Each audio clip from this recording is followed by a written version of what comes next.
नमस्कार. 9:30च्या बातमीपत्रात मी विनायक घोडे आपलं स्वागत करतो. सुरुवातीला एक नजर ठळक बातम्यांवर. काळ्या पैशाचं आणि भ्रष्टाचाराचं समूळ उच्चाटन हे सरकारचं मुख्य ध्येय असल्याचं पंतप्रधानांचं प्रतिपादन.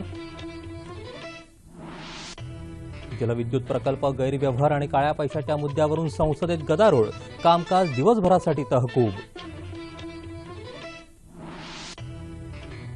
दिव्यांग अधिकार विधेयक राज्यसभेत मंजूर, नोकरीतलं आरक्षण आता 4%.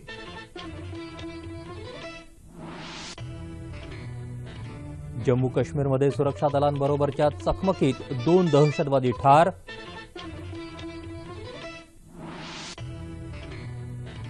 काळ्या पैशाविरोधातली कारवाई अधिक कडक, देशभरातल्या छाप्यातून 9 कोटींहून अधिक रक्कम जप्त. राज्यातल्या अनुदानित आश्रमशाळांना आधार कार्डाशिवाय अनुदान न देण्याचा सरकारचा निर्णय. नागपुरात विशाल मराठा कुणबी क्रांती मोर्चा आणि कोल्हापुरात बहुजन क्रांती मोर्चा. आणि गडचिरोलीत 4 जहाल नक्षलवाद्यांनी केलं पोलिसांसमोर आत्मसमर्पण, त्यात एका महिलेचाही समावेश. नमस्कार. आता बातम्या विस्तारानं पाहूयात. देशातून काळ्या पैशाचं आणि भ्रष्टाचाराचं समूळ उच्चाटन करण्यालाच आपल्या सरकारनं प्राधान्य दिलं आहे, असं पंतप्रधान नरेंद्र मोदी यांनी म्हटलं आहे. मलेशियामध्ये सुरू असलेल्या आशियाई व्यावसायिक नेत्यांच्या परिषदेचं आज पंतप्रधानांनी मलेशियाचे पंतप्रधान नजीब रझाक यांच्यासोबत व्हिडिओ कॉन्फरन्सिंगच्या माध्यमातून उद्घाटन केलं. त्यावेळी ते बोलत होते. देश सध्या डिजिटल आणि रोकडरहित आर्थिक परिवर्तनाच्या दिशेनं वाटचाल करतोय, असं ते म्हणाले. याचे परिणाम विविध निर्देशांकाच्या माध्यमातून स्पष्ट दिसतायत, असा विश्वास त्यांनी व्यक्त केला. वस्तू आणि सेवा कर घटना दुरुस्ती विधेयक मंजूर झाल्याबद्दल त्यांनी प्रसन्नता व्यक्त केली आणि येत्या 1 एप्रिलपासून या विधेयकाची प्रत्यक्ष अंमलबजावणी सुरू होईल, असं ते म्हणाले. 4 दिवसांच्या सुट्टीनंतर आज लोकसभेत कामकाज सुरू होताच अरुणाचल प्रदेशात वीज प्रकल्पात झालेल्या कथित गैरव्यवहारात राजकीय नेते अडकल्याच्या कथित आरोपांच्या मुद्द्यावरून विरोधकांनी गदारोळ केला. त्यामुळे लोकसभाध्यक्ष सुमित्रा महाजन यांनी कामकाज आधी 12 वाजेपर्यंत आणि नंतर दिवसभरासाठी तहकूब केलं. पंतप्रधान नरेंद्र मोदी आज सभागृहात उपस्थित होते. राज्यसभेत आज दिव्यांग अधिकार विधेयक 2014ला मंजुरी देण्यात आली. केंद्रीय सामाजिक न्याय आणि सक्षमीकरण मंत्री थावरचंद गेहलोत यांनी हे विधेयक शून्य प्रहरात मांडलं. राजकीय पक्षांच्या नेत्यांनी चर्चा केल्यानंतर या विधेयकाला मंजुरी मिळाली. या विधेयकात दिव्यांगांचं नोकरीतील आरक्षण 3%वरून 4%पर्यंत वाढवलं आहे, तर दिव्यांगांच्या लाभाच्या श्रेणीची संख्या 7वरून 21 पर्यंत वाढवण्यात आली आहे. दिव्यांगांबाबत भेदभाव केल्यास 10,000 रुपयांपासून 2 लाख रुपयांपर्यंत दंड आकारण्याची तरतूद या विधेयकात आहे. दुपारनंतर राज्यसभेचं कामकाज सुरू होताच काँग्रेसचे खासदार आनंद शर्मा यांनी केंद्रीय गृहराज्यमंत्री किरेन रिजिजू यांच्यावरील कथित आरोपांचा मुद्दा उपस्थित केला. त्याला केंद्रीय वित्तमंत्री अरुण जेटली यांनी कडाडून विरोध केला. त्यानंतर गदारोळाला सुरुवात झाली. अखेर राज्यसभेचे उपाध्यक्ष PJ कुरियन यांनी कामकाज दिवसभरासाठी तहकूब केलं. दिव्यांग अधिकार विधेयकाबाबत नवी मुंबई महानगरपालिकेच्या अपंग प्रशिक्षण आणि सेवा सुविधा केंद्राच्या संचालिका डॉक्टर वर्षा भगत यांनी आपली प्रतिक्रिया दिली आहे. ऐकूयात. अधिकार विधेयक आज पारित झालेलं आहे आणि जे 2014चं पासून हे होतं आणि त्यात आज त्याच्यावर निर्णय झालेला आहे. आणि या विधेयकामुळे खरोखर मला असं वाटतंय की दिव्यांग मुले, व्यक्ती आणि त्यांच्या सर्वांच्याच आयुष्यामध्ये एक खूप चांगल्या त्यांना एम्पॉवर करण्यासाठी, आत्मनिर्भर करण्यासाठी खूप गोष्टींचा समावेश याच्यामध्ये करण्यात आलेला आहे. या विधेयकामध्ये यापूर्वी आपल्या जो 1995चा अपंग कायदा आपण ज्याला म्हणायचो, त्या कायद्यामध्ये केवळ 7 डिझॅबिलिटीचा म्हणजे दिव्यांग प्रवर्गांचा समावेश होता आणि आजच्या या विधेयकामध्ये ह्या 7 दिव्यांग प्रवर्गावरून 21 दिव्यांग प्रवर्ग मध्ये म्हणजे एकूण 21 दिव्यांग प्रवर्गांचा समावेश करण्यात आलेला आहे.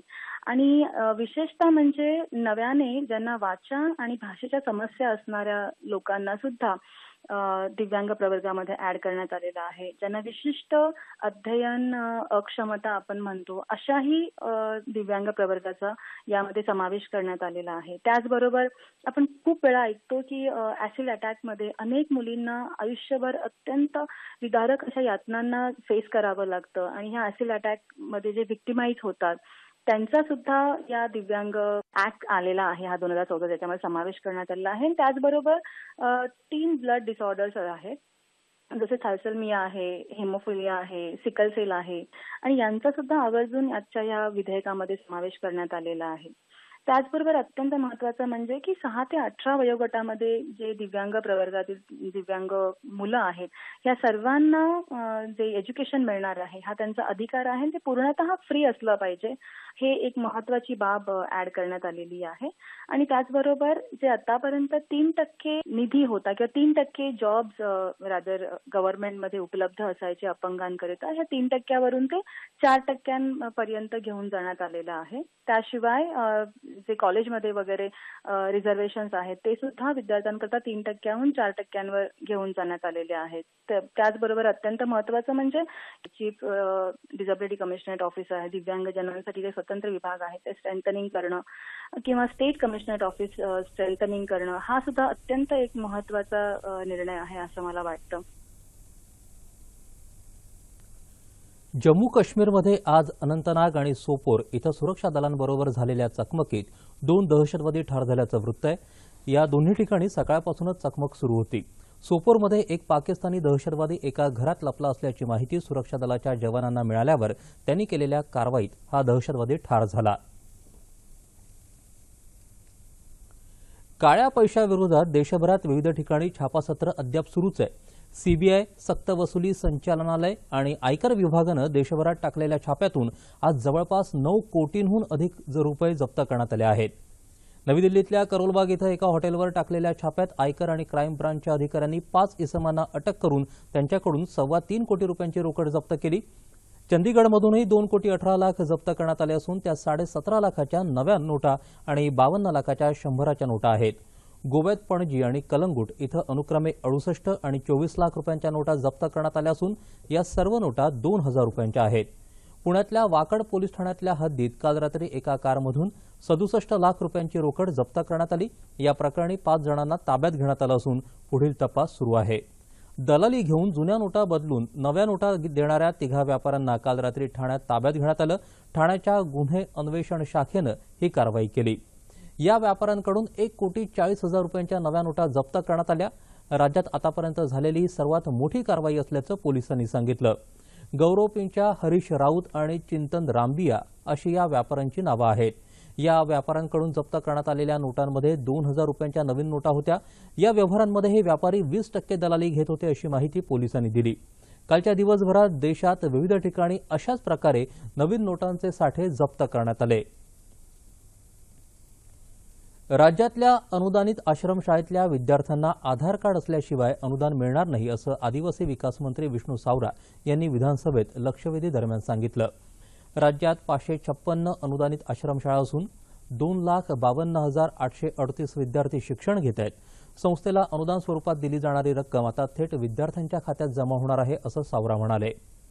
मराठा आरक्षण, महादेव जानकरांचा राजीनामा आणि मलकापूर दंगल याबाबतीत आधी चर्चा करावी आणि त्यासाठी आरक्षणासंदर्भातला तारांकित प्रश्न रद्द करावा याकरता विरोधकांनी कामकाज सुरू होताच आग्रह धरला आणि विधानसभेत गदारोळ केला. राज्याच्या मंत्रिमंडळातील श्रीयुत महादेव जानकर या सन्माननीय मंत्री महोदयांच्या बाबतीत जे आरोप झालेले आहेत आणि जे गुन्हे नोंद झालेले आहेत असं वाटतं की त्यावर त्यांच्यावर आपण मांडले सगळं आता पुन्हा अध्यक्ष महोदय त्यांच्यावर कारवाई व्हावी ही कालपासून आम्ही मागणी करतोय. आपण अध्यक्ष महोदय स्वतः देखील यावर कोणतीही बाजू घेत नाही. आम्ही अध्यक्ष महोदय त्यांच्याबद्दलचे जे काही आरोप झालेले आहेत हे सभागृहाच्या समोर सतत मांडतोय. राज्याचे मुख्यमंत्री देखील साधक बाधक गोळगोळ चर्चा करतायत आणि त्यात कोणत्याही प्रकारच्या ठोस उपाय आणि नक्की कोणत्या पद्धतीनं जानकरांच्यावर कारवाई करणार यावर काही बोलत नाही. आणि म्हणून अध्यक्ष महोदय आम्ही आज 57ची नोटीस दिलेली आहे. महाराष्ट्रातले लाखो लोक या ठिकाणी मोर्चा घेऊन इथं वेगवेगळ्या मागण्या घेऊन आलेले आहेत. या सगळ्या पार्श्वभूमीवर अध्यक्ष महोदय ताबडतोब प्रश्नोत्तराचा तास स्थगित व्हावा आणि या अध्यक्ष महोदय आमची मागणी ही आहे की प्रश्नोत्तराचा तास स्थगित करा आणि अध्यक्ष महोदय चर्चेला सुरुवात करा.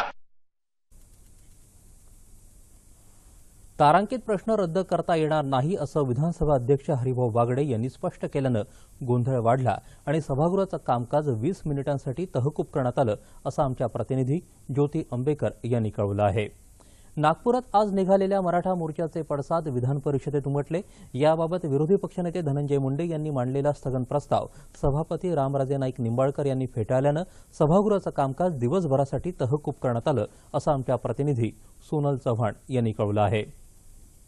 पत्रकार संरक्षण कायद्याचा मसुदा राज्य विधिमंडळाच्या येत्या अर्थसंकल्पीय अधिवेशनात मांडण्यात येईल असं मुख्यमंत्री देवेंद्र फडणवीस यांनी सभागृहात सांगितलं.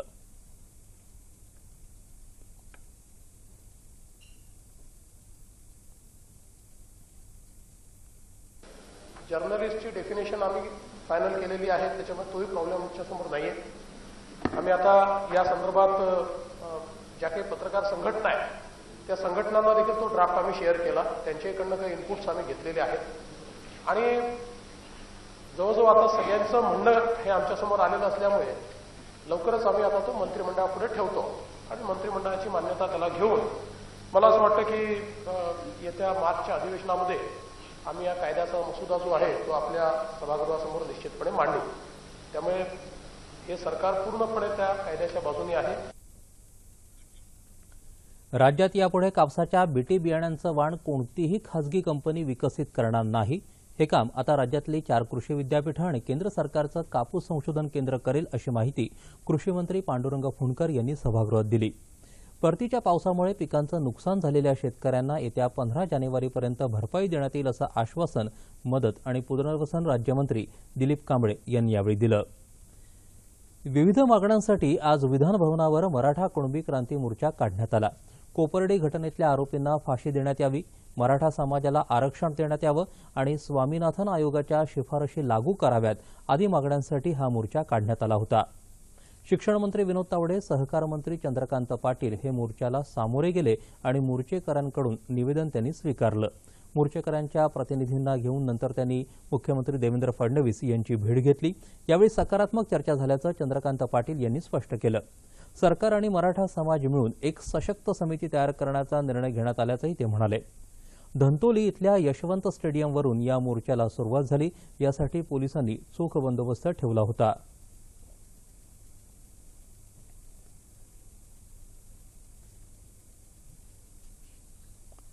कोल्हापुरात आज बहुजन क्रांती मोर्चाचं आयोजन करण्यात आलं होतं. विविध जाती धर्माच्या विविध संघटना मोर्चात सहभागी झाल्या होत्या.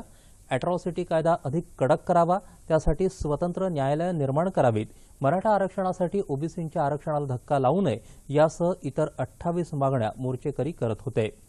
प्रभारी जिल्हाधिकारी नंदकुमार काटकर यांना मागण्यांचं निवेदन देण्यात आलं.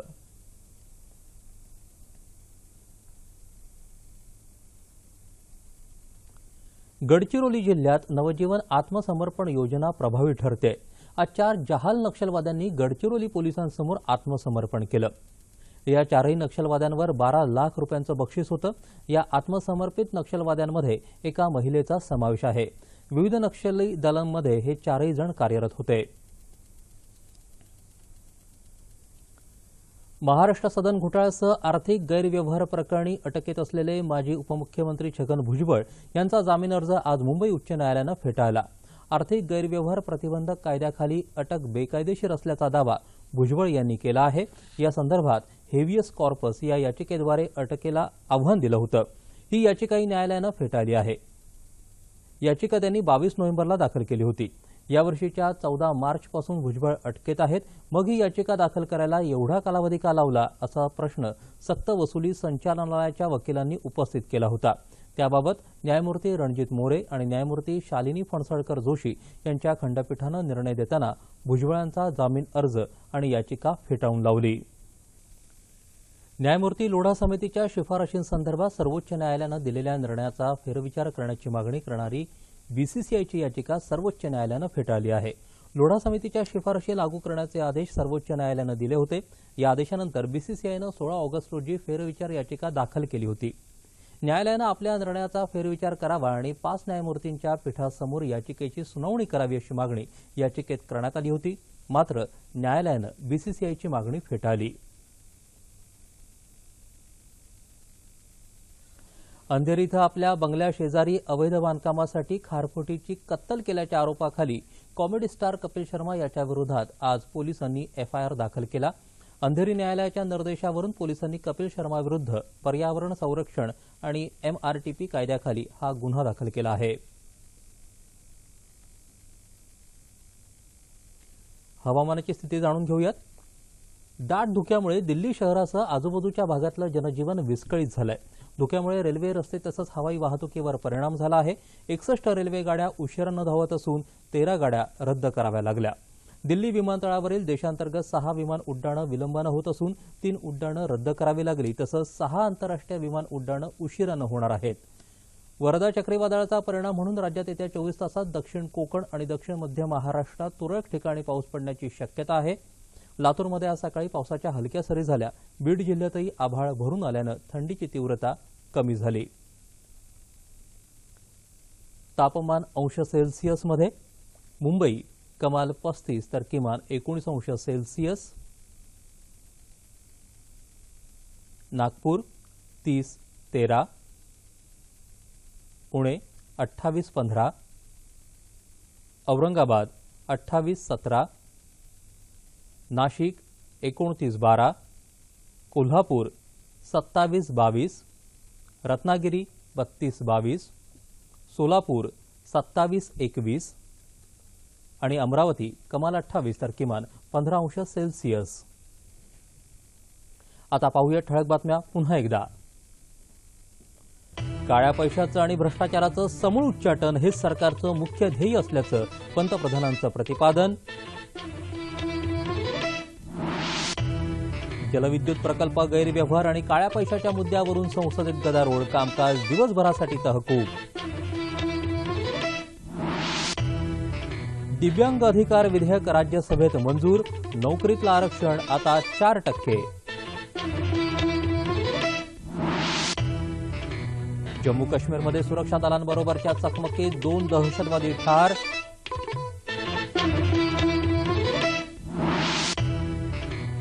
काळ्या पैशाविरोधातली कारवाई अधिक कडक, देशभरातल्या छाप्यांमधून 9 कोटींहून अधिक रक्कम जप्त.